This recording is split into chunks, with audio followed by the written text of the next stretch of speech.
संविधान के निर्माता बनने के बाद उन्होंने इस देश में महिलाओं को समान अधिकार दिया पुरुषों के बराबर, जिसके बदौलत आज चाहे मायावती जी मुख्यमंत्री बन गई या इंदिरा गांधी जी प्रधानमंत्री बन गई या आज जो राष्ट्रपति है द्रौपदी मुर्मू जी बन गई, ये सब और सिर्फ डॉक्टर BR अम्बेडकर के संविधान की बदौलत है और किसी चीज की बदौलत नहीं है।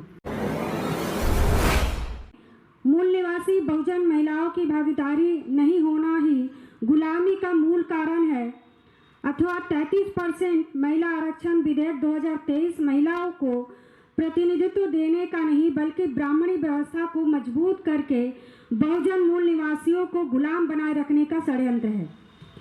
साथियों, विषय पर चर्चा करने से पहले मैं थोड़ा सा महिलाओं के इतिहास के बारे में बताना चाहूंगी कि क्या वास्तव में महिलाएं की स्थिति हमेशा से खराब रही है या बीच में खराब हुई है या अभी खराब है। इस बात पे कहीं ना कहीं थोड़ी सी चर्चा होनी चाहिए कि हम देखते हैं महिलाओं का इतिहास कि देश में सिंधु घाटी की सभ्यता थी, कालीबंगा की सभ्यता थी, मोहनजोदड़ो हड़प्पा की सभ्यता थी। सारी सभ्यताओं में अगर हम महिलाओं का इतिहास पढ़ते हैं तो हमें पता चलता है कि महिलाएं उस समय हर क्षेत्र में आगे हुआ करती थी, चाहे वो शिक्षा के क्षेत्र हो, चाहे वो युद्ध हो, चाहे वो कृषि हो, व्यापार हो, किसी भी क्षेत्र को आप ले लीजिए, महिलाएं हर क्षेत्र में आगे हुआ करती थी। यहाँ तक कि मातृसत्तात्मक व्यवस्था थी, वंश महिला के नाम से जाना जाता था, ना कि पुरुष के नाम से। बुद्ध काल में हम देखते हैं कि नालंदा विश्वविद्यालय थे, तक्षशिला, विक्रमशिला, वल्लभी, ऐसी सैकड़ों विश्वविद्यालय थी जो उस समय चलती थी और उसमें 50-50 हजार महिला पुरुष एक साथ शिक्षा ग्रहण करते थे। तो जब इतिहास बताता है कि हमारा वजूद कितना बढ़िया था, हम कितने सक्षम थे, एक महिला की क्या अस्तित्व थी, ये सारी चीजें इतिहास बताता है, तो फिर अभी हम देख लेते हैं कि हमारे घरों में जो दादी नानी है वो अनपढ़ क्यों है ना। जब बुद्ध काल में इतिहास बता रहा है कि हमारी महिलाएं पढ़ी लिखी है, विदेशों से भी हमारे विद्यालयों में लोग पढ़ने आते थे और हमारी माँ, हमारी दादी, हमारी नानी, परदादी, दादा जो भी है वो सब लोग अनपढ़ हैं, अपना नाम तक नहीं लिख पाते हैं। तो ऐसा क्या हुआ कि जब महिला मातृसत्तात्मक व्यवस्था हुआ करती थी उसके बाद महिलाओं को पढ़ने लिखने का अधिकार ही नहीं था। महिलाएं अंगूठा छाप कैसे हो गई भाई, इस बात को सोचना होगा। जब तक इस देश में बुद्ध की व्यवस्था थी या हमारे मूल निवासी समाज में हमारे महापुरुषों का शासन था, उस समय इस देश में महिलाओं की स्थिति अच्छी थी। लेकिन इस देश में जैसे ही बाहर से कुछ लोग आते हैं, तैसे ही उसके बाद से अगर हम देखते हैं तो महिलाओं की स्थिति अत्यंत ही खराब पाई जाती है। इस देश में हुर आए, मुगल आए, ब्राह्मण आए, सभी लोग कितने सारे आक्रमणकारी भारत में आए। हुर आए, उनके आने का इतिहास हमें पढ़ा गया, उनके जाने का इतिहास भी हमने पढ़ा। मुगल आए, उनके भी आने का इतिहास हमें पढ़ाया गया, उनके जाने का भी इतिहास पढ़ाया गया। मगर ये जो आर्य नामक विदेशी आया, उसके आने का इतिहास तो हमने पढ़ा, मगर उसके जाने का इतिहास आज तक कहीं मिला नहीं। तो साथियों, जब से इस देश में आर्यों का आक्रमण हुआ, तब से इस देश में महिलाओं की स्थिति खराब और बद से बदतर होने लगी। जब उन्होंने देखा कि इस देश में महिलाओं की कितनी अच्छी स्थिति है और इस देश में जो व्यवस्था है वो बहुत ही अच्छी है, तो क्यों ना इस व्यवस्था में महिलाओं को ही गुलाम बनाया जाए, जिससे इस देश पे हमारा कब्जा हो सके, इस मूल निवासी समाज को अपना गुलाम बनाया जा सके। इसके लिए उन्होंने सबसे पहला काम किया और महिलाओं को अपना गुलाम बनाना शुरू किया।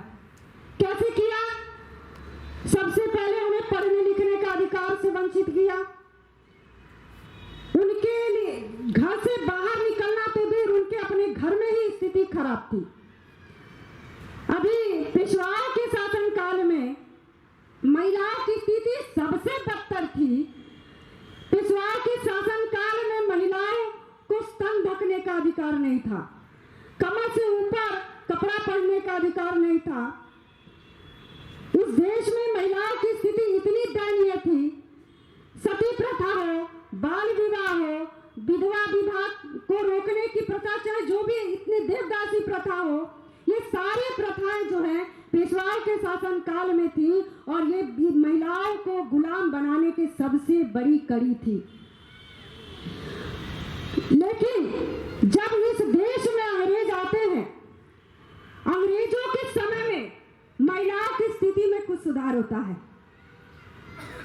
जब अंग्रेज इस देश में आते हैं तो उन्होंने देखा कि महिलाओं की दशा बहुत खराब है और उन्होंने सबसे पहला काम किया कि महिलाओं की स्थिति सुधारनी होगी। उन्होंने सती प्रथा पर रोक लगाया, उन्होंने बाल विवाह कानून बनाया, उन्होंने उस पर भी रोक लगाया।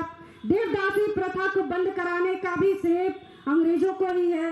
इस देश में सबसे पहले स्कूल खोलने और महाविद्यालय विश्वविद्यालय खोलने का काम उन्होंने किया, जिसके बदौलत हमारे समाज के महिला और पुरुष को दोबारा पढ़ने लिखने का अधिकार मिला। और उसके बाद उस अधिकार के तहत ज्योतिबा फुले, माता सावित्रीबाई फुले ने शिक्षा ग्रहण की, जिसके बदौलत सबसे पहले 1848 में विद्यालय खोले गए, जिसमें महिलाओं को पढ़ने लिखने का अधिकार मिला। और सारे जो हमें महिलाओं को पढ़ने लिखने का जो भी अधिकार मिला, उसका श्रेय माता सावित्रीबाई फुले और राष्ट्रपिता ज्योतिबा फुले को जाता है। वरना उससे पहले महिलाओं को पढ़ने लिखने का अधिकार नहीं हुआ करता था। साथियों, अंग्रेजों के ही बदौलत जब डॉक्टर B.R. अम्बेडकर पढ़ के उन्होंने समाज को देखा, उनकी दशा और दिशा को परिवर्तन करना चाहा और 32 भाषाओं में उन्होंने डिग्रियां हासिल की और संविधान के निर्माता बने। संविधान के निर्माता बनने के बाद उन्होंने इस देश में महिलाओं को समान अधिकार दिया, पुरुषों के बराबर, जिसके बदौलत आज चाहे मायावती जी मुख्यमंत्री बन गई या इंदिरा गांधी जी प्रधानमंत्री बन गई या आज जो राष्ट्रपति है द्रौपदी मुर्मू जी बन गई, ये सब और सिर्फ डॉक्टर B.R. अम्बेडकर के संविधान की बदौलत है और किसी चीज की बदौलत नहीं है। आज हम देखते हैं महिलाओं की स्थिति आधुनिक भारत में, तो लोग कहते हैं महिलाओं को तो आज पढ़ने लिखने का अधिकार है, महिलाएं ट्रेन से लेकर हवाई जहाज तक उड़ा रही हैं, तो फिर क्या दिक्कत है। लेकिन आप मुझे बताइए, आज भी महिलाएं दोहरी गुलामी की शिकार हैं। एक तो वो अपने परिवार के बीच में लड़ती हैं, अपने हक और अधिकार के लिए लड़ती हैं, और दूसरी इस समाज की व्यवस्था की गुलाम है, जहां वो अपने अस्तित्व की लड़ाई लड़ रही हैं। अभी जो ये 33% महिला आरक्षण विधेयक जो अभी कानून लागू होने जा रहा है, आपको मैं बता दूं कि ये सिर्फ और सिर्फ एक गुमराह करने की योजना है। जो ये सरकार जानती है कि इस देश में हम के रहने वाले नहीं हैं, जो इस देश के तसम ऊंची जाति के लोग हैं, ब्राह्मण क्षत्रिय वैश्य, उनको अच्छे से पता है कि हमारा DNA यहाँ का नहीं है, क्योंकि डॉक्टर माइकल वाम साहब ने 2001 में ही ये सिद्ध कर दिया था कि ब्राह्मण यहाँ का रहने वाला नहीं है, उसका DNA विदेशों से मैच करता है। तो उनको अच्छे से पता है कि जब हम यहाँ के रहने वाले लोग हैं, जो 250 का कानून है वो कहता है कि बाहर के लोग किसी देश में जाके रोजी रोटी कमा सकते हैं, मकान बना के रह सकते हैं, कुछ भी कर सकते हैं, शादी विवाह कर सकते हैं, मगर वहाँ के शासन व्यवस्था पे शासन नहीं कर सकते हैं।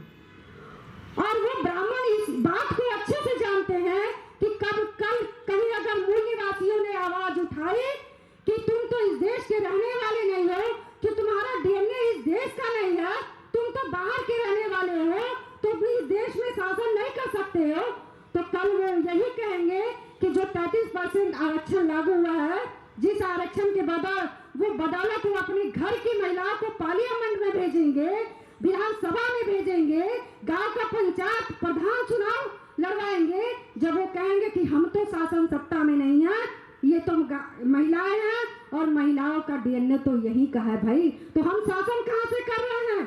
बात समझ में आ रही है आपको?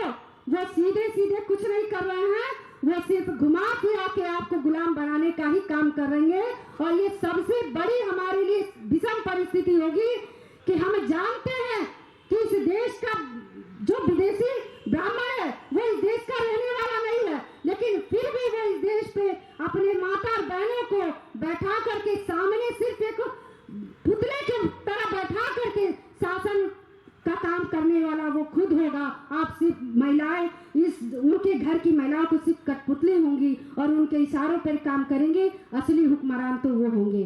तो ये जो 33% महिला आरक्षण विधेयक है, इसको आप लोग हल्के में मत लीजिएगा, ये उनकी बहुत बड़ी साजिश है। इसके माध्यम से वो हमको गुलाम बनाने के लिए एक आखिरी कड़ी जो इस्तेमाल कर रहे हैं, एक वो कहते हैं कि आखिरी कील ताबूत में गाड़ी जा रही है, वही काम ये करने वाले हैं।